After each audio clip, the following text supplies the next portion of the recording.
Bueno, pues una fenomenal película, ¿no? Sobre una balanza, ¿no? Entre el poder y la libertad, ¿no? Sin duda. Bueno, pues podemos dar cuando queráis. Bueno, pues comienzo al coloquio. Roberto, lo damos directamente, ¿no? Sí, yo creo que lo mejor es que el público...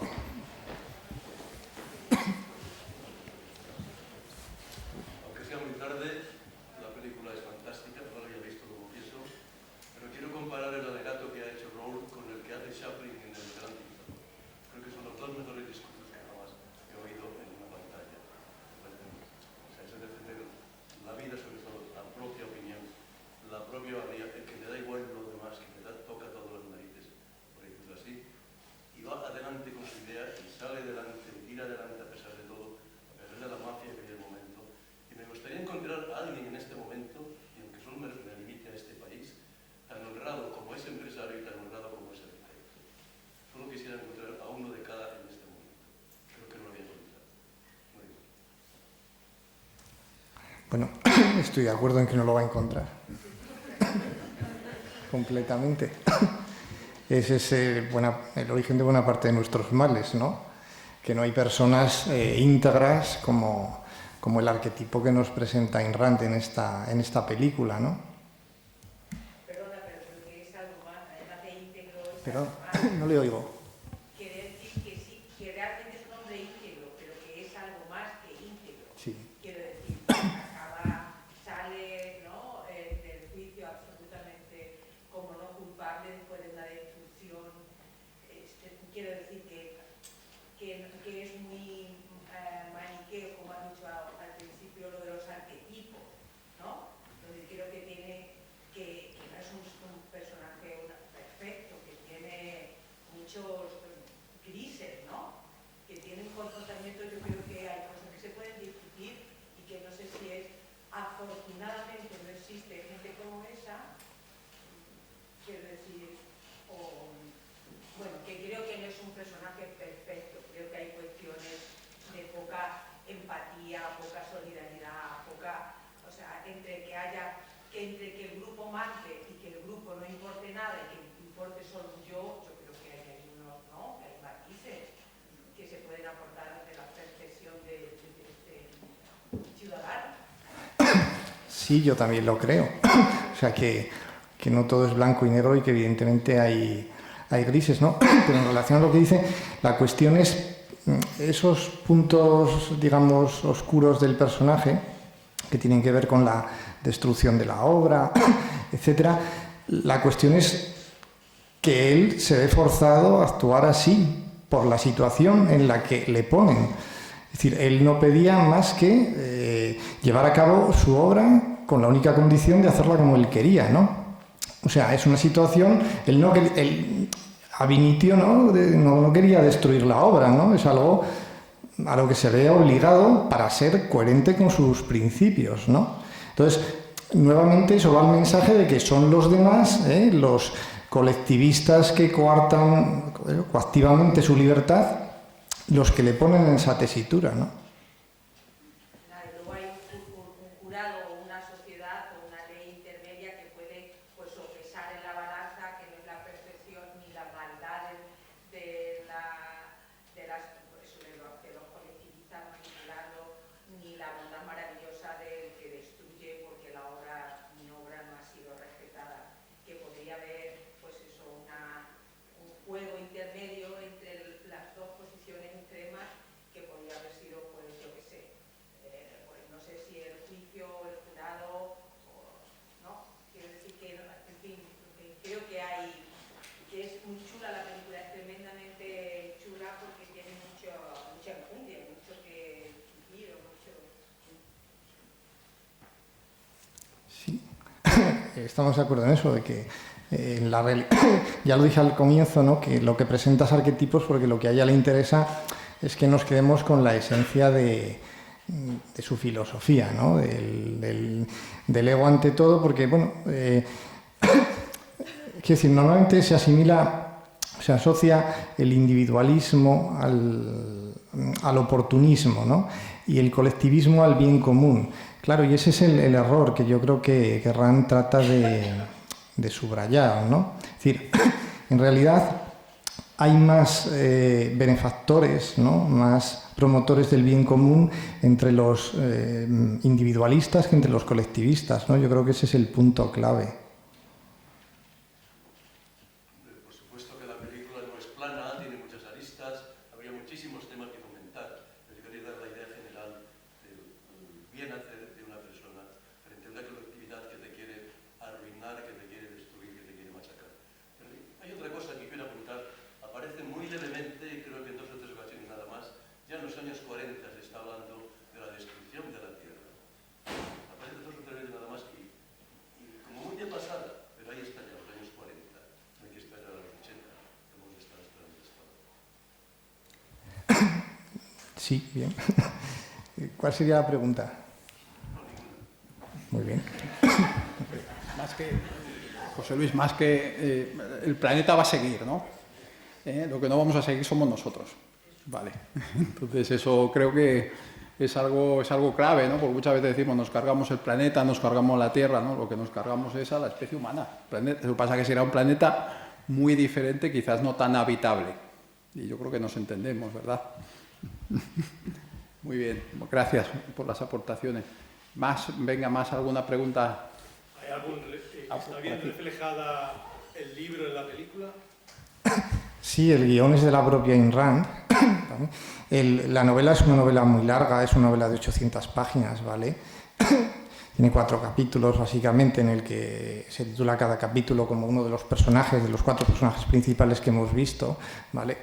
El magnate del periódico, el crítico, el arquitecto mediocre y el protagonista, ¿no? Howard Rourke.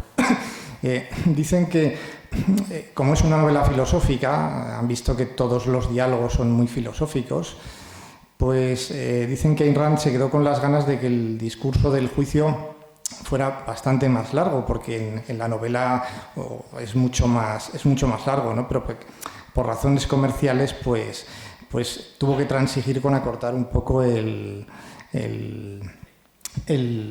discurso, el alegato que hace el protagonista Howard Rourke en el juicio. Pero por lo demás, sí, porque ya digo, el guión es de ella.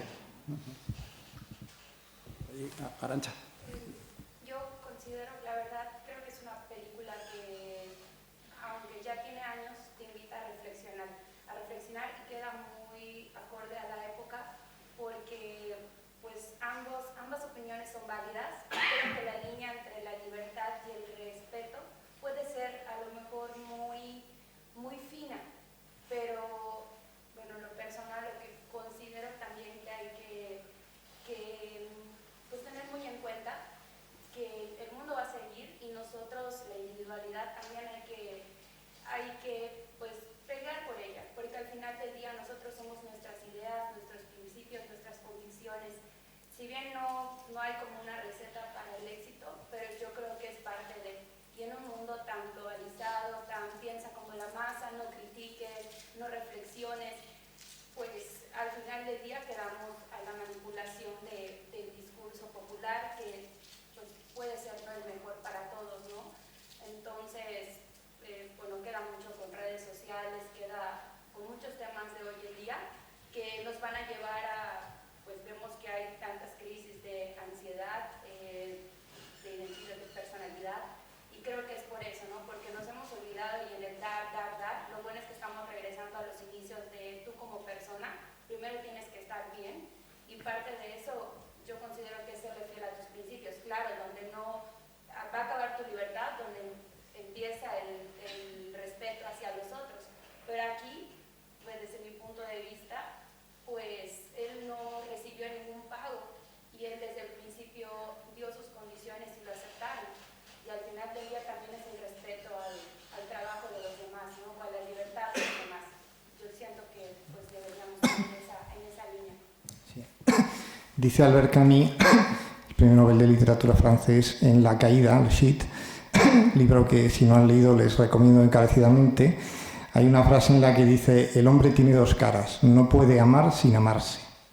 Es decir, de ahí el valor de la autoestima, ¿no? O sea, en relación justo con lo que usted decía, ¿no? Bueno, como estamos comentario adicional, como estamos en un ciclo de economía, ¿no? Pues por citar a un economista, Jesús, ¿no? John Kenneth Galbraith decía en los 70, ¿no? Que las democracias, escribía en La sociedad opulenta, las democracias actuales están temerosas tienen temor a dos cosas, ¿no? La ignorancia y la miseria, ¿no? Porque la ignorancia y la miseria son los dos grandes enemigos de la democracia, ¿no? Entonces, pues todo el identitarismo que estamos viendo y lo que acaba usted de hacer referencia, ¿no? Esto de la ansiedad que decía y tal, pues detrás de lo que hay es básicamente ignorancia, ¿no? La falta de formación de la gente, ¿no? El derrumbe de la educación en las últimas décadas, ¿no? Y eso es terrorífico, ¿no?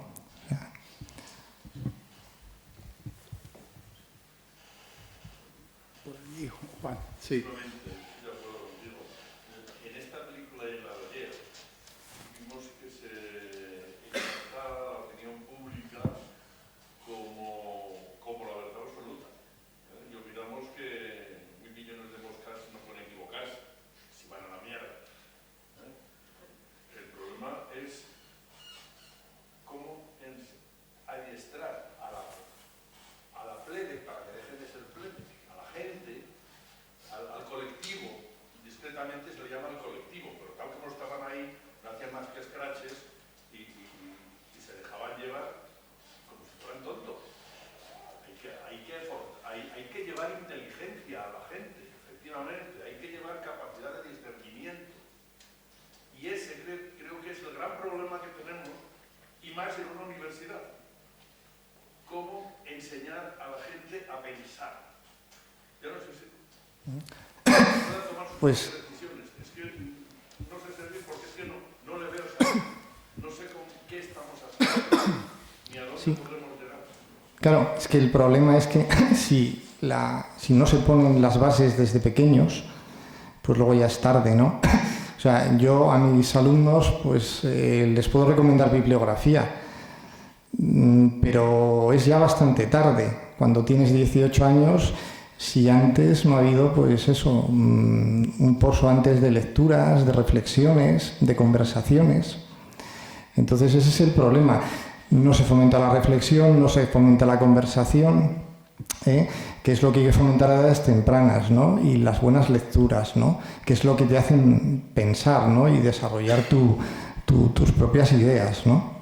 Ese es el problema, ¿no? Que en la educación realmente hay muy poca gente interesada. O sea, todo el mundo dice que la educación es lo más importante, ¿no? De boquilla y tal, pero luego a la hora de la verdad, por ejemplo, no tiene más que ver como ejemplo que cuando sale un nuevo gobierno, pues todo el mundo anda diciendo, pues ¿cuál será el ministro de Interior, de Economía, de Hacienda? Pero nadie dice, ¿cuál será el ministro de Educación, no? O sea, ese es el problema, ¿no? O sea, el Ministerio de Educación se considera un ministerio pues, de segunda clase, ¿no? En relación a otros ministerios como los que acabo de citar, ¿no? Y ese es el problema, no tiene más que ver en nuestro país, pues cómo se, vamos, en todo el tiempo que llevamos de democracia, cómo se ha asignado el Ministerio de Educación, o podríamos también decir lo mismo de la sanidad, ¿no? O sea que ese es efectivamente el problema. Entonces, si la gente no pone de su parte, realmente, o sea, no se preocupa de que esto sea lo importante, pues es... Sí, nos metemos en terreno político sin querer, ¿no? O queriendo. Pues, al final da miedo que la gente piense, ¿no? Porque la gente que no piensa, que no está formada, pues es más manipulable, más llevable. Y entonces, bueno, los gobiernos más extremos que hay en nuestro país y en otros países, enseguida lo primero que buscan es manejar la educación, ¿no? Porque manejas a la gente, ¿no? Pero la realidad es que con gente educada, formada, es como las sociedades avanzan, ¿no? Esa es la clave, ¿no? Que al final es tirar piedras contra el propio tejado del desarrollo, ¿no? Y de un desarrollo que pueda conjugar, como vimos en la primera sesión, pues crecimiento económico, generación de riqueza y también igualdad, ¿no? Y equilibrio, ¿no? En repartir esa riqueza, sobre todo al que no tiene oportunidades, ¿no? No al que se le han dado oportunidades y no las ha aprovechado, sino al que no tiene las oportunidades para generarla. Quería, bueno, alguna cosilla más, ¿verdad? Nada más para, pues ahorita que hace mención, la verdad es que mis papás son docentes, yo soy mexicana y no, bueno, lo que le admiro mucho al sistema educativo de España es que forma muchos investigadores y mucha de la información que nos llega aparte de Norteamérica, o sea, Estados Unidos, es referente a España y al menos en México se ha hablado de los pilares de la educación, ha pasado por muchas corrientes, ¿no? Para llegar al modelo que debe de adaptarse a la sociedad y a las necesidades de los seres humanos. Yo creo que lo importante es que tú le enseñes a los alumnos, a las personas, que más que un adoctrinamiento, sea enamorarse del aprendizaje, o sea, enamorarse del aprender, porque si bien podemos tener alguna formación o no la tuvimos en casa y no se fomentó ese pensamiento crítico, pero si tú cualquier cosa que tengas como base eso, enamorarte de todos los días, aprender algo nuevo, de conocer, porque el conocimiento te enriquece y te lleva a un desarrollo en muchos aspectos. Una persona va a disfrutar, ¿no? Y puede ser que a ti te guste la astronomía, a ti te va a gustar las matemáticas, pero tienes esa base en común. Siento que sí, el sistema educativo debería ir en ese sentido, ¿no? Aunado a valores y muchas demás cosas que son importantes. Creo que es un buen pilar, ¿no? Para ser reflexivos, para ser críticos, para poder tener mejoras y aportarle a la sociedad sin olvidarte de tu esencia, de lo que tienes. ¿Una intervención más? Primero hago a Carlos por allí. Sí.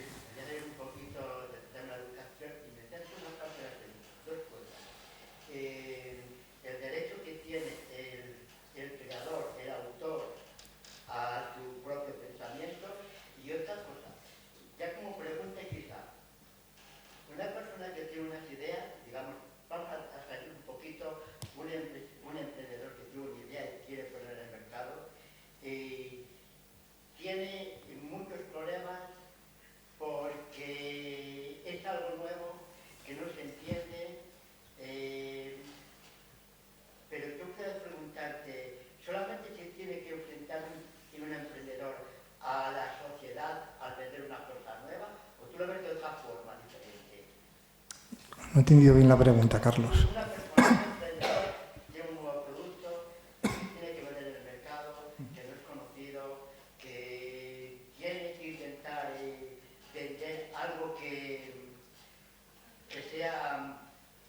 tenga alguna utilidad o que alguien vea que tiene algo para sí mismo. El emprendedor, ¿con qué herramientas cuenta para intentar convencer a los demás que compren el producto y que salga adelante? Bueno, cuenta básicamente con su creatividad, ¿no? Que es lo que nos enseña la película, ¿no? Que la creatividad, como decía en la presentación, lo que decía Rand, ¿no? El ego del hombre es el manantial del progreso humano. ¿Y eso a qué se refiere? Pues a la creatividad, ¿no? O sea, la base del progreso es la creatividad, ¿no? Y es lo que, en donde está la esperanza de mejorar, ¿no? Siempre. O sea, y luego, bueno, la capacidad de persuasión, ¿no? No se trata, claro, solo de hacer algo que tú sabes que es útil, sino, claro, de transmitir a los demás que eso verdaderamente lo es. Pero para eso también el que tengas éxito depende mucho también de la formación de la gente, ¿no? Evidentemente, o sea, el gusto hay que educarlo, ¿vale? Y el gusto va en todo. Entonces, pues claro, cuando hay muchas cosas que si no se tiene formación, pues no se aprecian, ¿no? Y aquí volvemos pues a la cuestión del valor de la educación. Seguimos con la educación. La gran pregunta siempre es por qué en este país, en el que estamos, no se ha producido un pacto de Estado como se hizo un pacto de Toledo. O sea, lo que no puede ser es que hay que instruir, hay que enseñar, pero ¿bajo qué concepto? ¿Bajo qué óptica? Si gobierna la derecha, tiene que ser una instrucción de derechas. Si la izquierda, de izquierda. Si la extrema derecha, etcétera, etcétera. Un pacto de Estado nos tiene que sacar de eso, porque instruye al instructor? ¿Y qué bases tenemos sociales para que ese instructor instruya de acuerdo con la sociedad? A ver, yo... Llevamos muchas leyes de una detrás de otra y no conseguimos hacer absolutamente. Y ahora se está hablando de capacidades. Hasta el año 2023 no se habla de evaluación de capacidades de las personas. Hemos tenido que esperar hasta ahora. Bueno, yo lo que le diría es que no espere absolutamente nada de los políticos, sean de izquierdas, de derechas, rojos, azules, verdes, amarillos, naranjas, morados, del color que quiera. No espere absolutamente nada de ellos. Por una sencilla razón, no tiene ningún incentivo a lo que está proponiendo. Sería lo ideal, claro, pero no tiene ningún incentivo.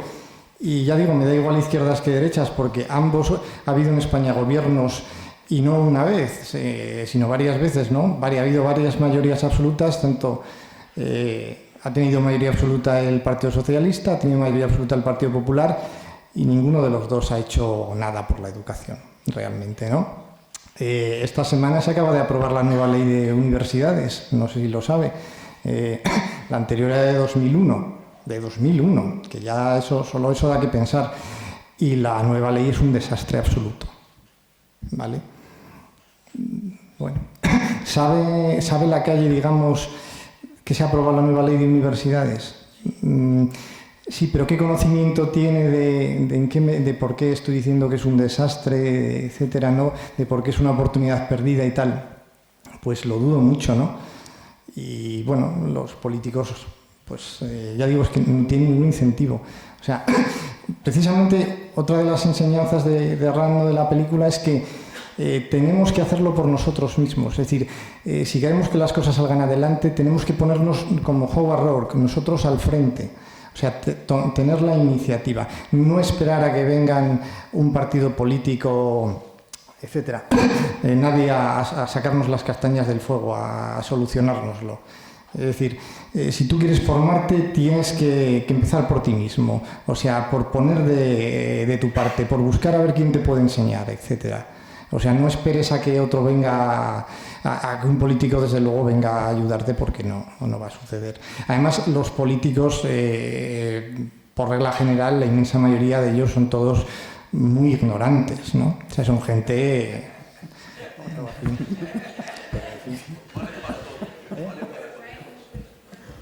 Por ahí no había, ¿verdad? No sé si con el foco no veo, no sé si hay otra. Sí. Aplicado a la economía y a la asignatura de gestión de empresas, la gestión de empresas es tomar decisiones en un tiempo determinado con un coste de oportunidad. Entonces, un empresario, ¿cómo debe de actuar? Porque en la película enfrenta el individualismo y el colectivismo. ¿Cómo un empresario tiene que tomar las decisiones? Porque hay momentos en los que será mejor regirte por individualismo, pero momentos en el que el colectivismo te ayudará. Es mi pregunta. ¿Cuál sería la pregunta? ¿Cómo ha de actuar un empresario? ¿Pero te refieres dentro de la empresa? Cuando tiene que tomar decisiones... A ver, el capitán del barco puede ser muy individualista y aún así pues tomar las decisiones correctas, porque evidentemente si es un buen capitán de barco sabe que la travesía depende de la sintonía entre los marineros que lleva a bordo, el que todo el mundo haga su función correctamente, que cada uno tenga su rol claro, etcétera, ¿no? Entonces, bueno, pues tiene que tener capacidad de persuasión, ¿no? Como, igual que el empresario al que me refería con lo que planteaba Carlos, ¿no? Pues tiene que tener también capacidad de persuasión dentro del equipo al que dirige, ¿no? Pero no olvidarse nunca de cuál es el objetivo, ¿no? A dónde quiere llevar el barco. Claro. Y de eso depende la toma de decisiones, de cuál sea tu objetivo, ¿no? Si tu objetivo es enriquecerte a toda costa, caiga quien caiga, pues tomarás ciertas decisiones que aparecen en la película, pero si tienes objetivos más honestos, ¿no? De una creación, no de hacer el bien, porque él fue bien claro, ¿no? Que eso es ser esclavo, ¿no? Eso es un pasaje muy interesante, ¿no? Pero de hacer lo que tú crees que es correcto, lo que expresa tu obra, lo que expresa tu forma de ver el mundo, pues tomarás otras decisiones. Pero vamos, no hay una guía única, ¿no? Depende de los objetivos. Obviamente, pues como sociedad querríamos que todos tuvieran esos objetivos que tiene Gary Cooper, ¿no? El protagonista de la película. Pero bueno, hay empresarios que tienen otros, ¿no? Y ocurre lo que ocurre, ¿no? Pero como pasa en todos los colectivos, ¿no? No nos vamos a engañar, ¿no? Como pasa en el periodismo, ¿no? Que además, si os dais cuenta, ha salido de forma recurrente. El que ha venido a las 3 sesiones lo ve, ¿no? El poder periodístico también está ahí, ¿no? Igual que el poder empresarial, el poder político y el poder de mercado, ¿no? Al final, que también es la base del sistema. Muy bien, pues si no hay ninguna intervención más, me gustaría dejarles con las siguientes palabras. Como una más. Bueno. Sí, perdón. Simplemente por dejar también una nota un poco discordante sobre la película. Yo la había visto, entonces no hace unos cuantos años, pero ahora me ha parecido la tesis de Rand, tal y como se plantea la película, demencial totalmente. Vamos, me resultaba incluso, cuando la vi por primera vez, no tanto, pero ahora ya me parecía ridícula si no me pareciera tan terrorífica o antihumana, e incluso como reflexión sobre el arte y el artista como creador, me parece totalmente pasada de rosca, exagerada, y luego la relación entre ellos dos, totalmente, bueno, no hay como una especie de enamoramiento que es como una pulsión, es muy extraño eso, realmente. Si Ayn Rand tenía esa visión sobre las relaciones personales entre los hombres y las mujeres, como es una especie de relación de dominación muy, muy turbio, pero bueno, en cualquier caso me parece una película genial en la manera de que, a pesar de ser una tesis que me parece terrible, se expone con una brillantez y con una genialidad que es encomiable por parte de Vidor, y nada, simplemente eso. Pienso que hay que todo este falso dilema, es un falso dilema, el tema entre la individualidad y es decir, es un dilema que existe, pero que creo que la manera en la que Rand redujo todo su pensamiento a ese maniqueísmo entre la libertad individual y el colectivismo, pues creo que es falso. Bueno, no estoy de acuerdo, obviamente. Creo que la dicotomía es muy relevante y no tiene más que... Pero no se reduce, digamos, todo. Sí, pero no tiene más que verlo a nivel político, ¿no? O sea, Rand decía que, o sea, el bien común es la coartada, la excusa de todas las tiranías que ha habido. Yo creo que tenía razón en eso, ¿no? ¿De acuerdo? O sea, Rand no estaba contra la generosidad o contra ayudar a otros, ¿no? Lo que decía es que eso estaba bien, pero siempre y cuando ese no fuera el único objetivo de una persona en la vida, ¿no? Porque eso significaría que esa persona es esclavo, ¿no? Es decir, el solo vivir para otro, ¿no? Y desde el punto de vista de su ética, eso a ella le parecería inmoral, ¿no? El vivir solo para vivir para otro. Otra. La idea era que fuéramos, solo viviéramos para nosotros, ¿no? Es la adoración del individuo. No, pero no decía... Que es ese principio de liberalismo radical, ¿no? A ver, no decía para nosotros en el sentido de no preocuparse por los demás. Es decir, ella lo que decía es que tenías que ver qué es lo valioso para ti. Es decir, si otra persona, ella, él, quien sea, es valioso y tú quieres dedicar a hacer un montón de cosas por esa persona, ella eso no ve a ningún problema, al contrario, porque te está sirviendo a ti, a tu interés, ¿no? Es decir, de hecho, ella decía que el amor romántico, ¿no? Pues era una emoción egoísta, ¿no? Porque ella decía literalmente que en lo que consistía era que tú lo que hacías es que te enamorabas de tus valores encarnados en otra persona, ¿no? Es decir, ¿por qué amas a la otra persona de manera romántica? Porque esa persona representa tus valores, lo que a ti te gusta, ¿no? Y están encarnados en ella, ¿no? Y entonces por eso te enamoras de ella, ¿no? Es decir, lo que Rand estaba en contra era, pues eso, del que otro sirviera a otro sin nada a cambio, ¿no? Sin obtener nada a cambio, simplemente el dar la vida por otro, pero no vivir tú, ¿no? Pero no estaba en contra, ya digo, de, por supuesto, ayudar a los demás, ni nada por el estilo, ¿no? O sea, que es lo que en una, digamos, primera lectura superficial, pues a lo mejor se puede sacar la conclusión, ¿no? De como Pero sí creo que tiene una comprensión de la naturaleza, de las cosas y de la naturaleza humana muy distorsionada No sé. Te invito a leer las novelas, no es... Tampoco lo que comentas pues también es un cliché, ¿vale? Es decir, bueno, o sea, realmente porque también, yo también tengo este espacio para exponerlo. Sí. O sea, más o menos sí entiendo... Quiero decir que la crítica que haces y tal, que bueno, que es recurrente pues cuando sale pues el tema o sea, cuando se habla del liberalismo, por ejemplo, pues sí, vale, pero es muy superficial. Creo que realmente el problema está en que tenemos concepciones distintas de, o sea, que cuando entramos a definir al ser humano, la libertad individual, todos estos conceptos, tenemos visiones diferentes de las definiciones, de los propios términos. Entonces, a partir de ahí es difícil entrar en la discusión. Yo creo que Rand está equivocada sobre los fines del hombre, sobre la naturaleza humana, sobre lo que es el amor, sobre... Bueno, todo eso es discutible, obviamente. Entonces, es una discrepancia ya en los términos y no tanto en las consecuencias de Han pasado 80 años desde que se hizo esta película. Son ideas muy más antiguas incluso. Sí, no sé si nadie más. Bueno, pues me gustaría dejarles con la siguiente enseñanza. Saben, el cantero que en la Edad Media pues se para, un viajero, ¿no? Que en la Edad Media se para en una cantera, ¿no? Donde están trabajando unos canteros y le dice a un cantero, ¿qué haces? Y el cantero le responde, me gano la vida. Sigue andando, se encuentra con un segundo cantero, le hace la misma pregunta, ¿qué haces? Y este le responde, tallo piedras. Sigue andando, se encuentra con un tercer cantero, de nuevo hace la misma pregunta, ¿qué haces? Y este le contesta, construyo una catedral.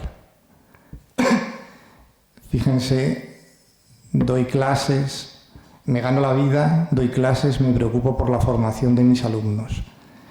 Me gano la vida, paso consulta, me preocupo por la salud de mis pacientes. ¿Vale? Siempre que tengan una persona delante, pregúntense a quién tienen delante. ¿Cuál es su actitud? Porque la actitud está siempre en el comienzo. Muchas gracias.